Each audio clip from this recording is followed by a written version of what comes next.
Echoes of Origin ka të i kaluar kufijt e një koncerti të zakonshëm. Projekti i mezzosopranos Flaka Goranci ka qenë dialog i traditës muzikore dhe finesës së interpretimit klasik. Perla shqipe të gjitha trevave ka njehuar me ritmet që burojnë nga instrumentet tradicionale. Ky takim që jo vetëm befasi, por edhe emocion i thellë për publikun. Ai që përkthehet si Jehona e Origjinës ka qenë homazh për identitetin, kujtesën dhe rrënjët shqiptare.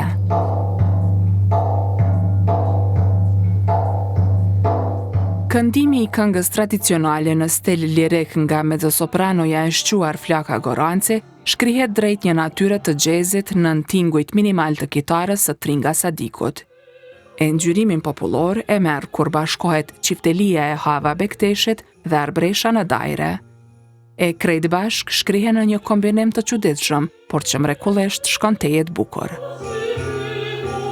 Zëri i sopranos, i disiplinuar në teknik dhe i pasur në nuanca, e ngre këngën shqipe në imazhin e një repertori të formuar shumë herët. Në skenën e Armatës, opera nuk që e largët e elitare, që e prekshme, duke marrë ngjyrim kombëtar pa humbur dinjitetin estetik.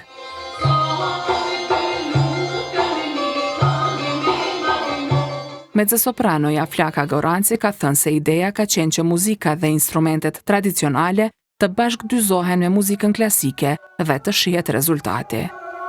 Ideja jeme ka qenë që gjithmonë qysh mujmë me shtit disa instrumente që janë tipike të tradicionale, si çiftelia ose edhe lahuta, po edhe defi, qysh kishim mujt me kombinu me muzikën klasike, me këndimin klasik, për shembull si këngëtare e muzikës klasike, ty qysh është bukur, ideja që profesioni jam është i mrekullueshëm si këngëtare operës, lidhet e ndryshme, po gjithmonë ka tërheq ajo thesari i muzikës tonë popullore.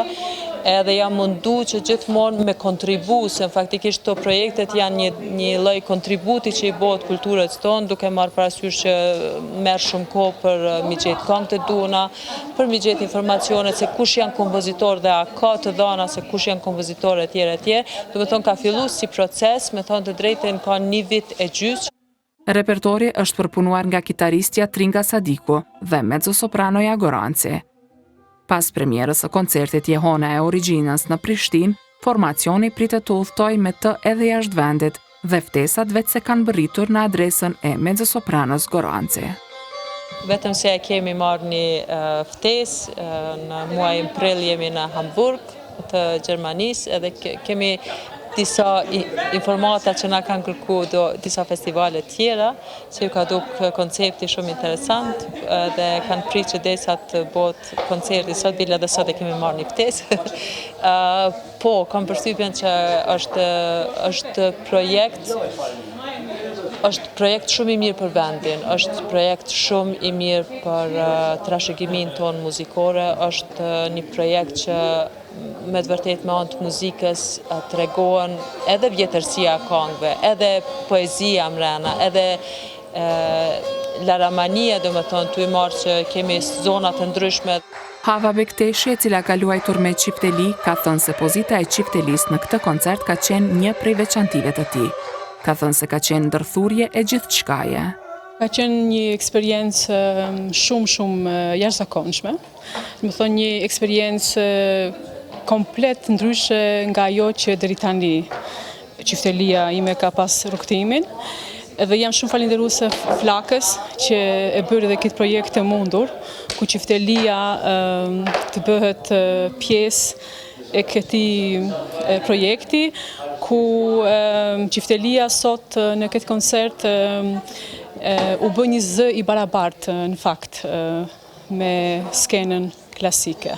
Edhe kjo është ajo gjithçka që e veçon këtë koncert dhe është shumë një emocion jashtëzakonshëm. Instrumentisti i instrumenteve popullore si çiftelia, fyelli e gajdja, Fatmer Makolli, ka thënë se koncerti ka qenë ngërshetim i bukur i këngës e muzikës tradicionale me këndim lirik. Ky ishte një koncert i një stili të veçantë, i një lloji të veçantë, ku erdhen në pyetje gëshetimi i operave, i qiftelis, i lahutës, çka ishte më e mira, filloj me lahutën dhe përfundoi gati me qifteli. Në mes këtyne pat çdo lloj muzikës, të gjitha zhanret, edhe të gjitha zërat më të bukur që edhe këndohen, po edhe të gjitha instrumentet më të mira që i njeh shqiptaria, lahuta dhe qiftelia. Prandaj unë jam shumë i kënaqur dhe dëshiroj që ky koncert të shfaqet sa më, domethënë koncertet e këtij lloji të shfaqen gjithkund në truhet shqiptare. Për shkak se vetëm kështu besoj se mund ta marrin dhënë që thonë këto koncerte. Qiftelia ka krijuar dialog harmonik, ndërsa lahuta, me timbrin e saj epik dhe të thellë, i ka dhënë interpretimit një dimension narrativ. Sikur çdo këngë të ishte një arje që bart një rrëfim të moqëm, të bartur brez pas brezi. E dairja, me pulsimin ritmik, ka sjell gjallëri dhe energji edhe duke ilustruar peizazhet e bukura shqiptare.